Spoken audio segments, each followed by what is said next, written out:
एकदाच तयार करून महिनाभर वापर करू शकतो अशी प्रोटीन पावडर बनवलेली आहे. त्याच्यापासून झटपट नाश्ता हा कसा बनवला जातो हे आज आपण पाहणार आहोत. हवं तेव्हा 2 चमचे प्रीमिक्स पावडर, चवीनुसार मीठ टाकून याचा डोसा किंवा आंबोळी बनवून घेऊया. डोसा टाकल्यानंतर ऑरिगॅनो, तूप किंवा तेल लावून चिली फ्लेक्स टाकून भाजून घेऊया. शिक्षणासाठी किंवा नोकरीच्या निमित्ताने बाहेरगावी राहणाऱ्यांना लहानांपासून मोठ्यांपर्यंत या प्रीमिक्सचा पौष्टिक झटपट नाश्ता बनवण्यासाठी वापर करू शकतो.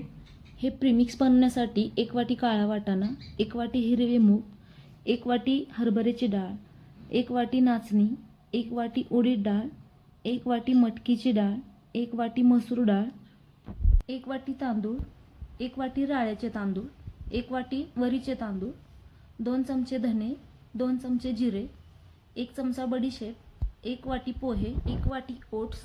हे सर्व भाजलेल्या मेथ्या टाकून हे थंड करून घेऊया. हे प्रीमिक्स बर्नीमध्ये भरून ठेवूया आणि हवं तेव्हा प्रोटीनयुक्त झटपट नाश्ता तयार करूया. सॉस, चटणी किंवा बटाट्याची भाजी यासोबत खाऊन हा डोसा कसा वाटला ते कमेंट करून नक्की सांगा.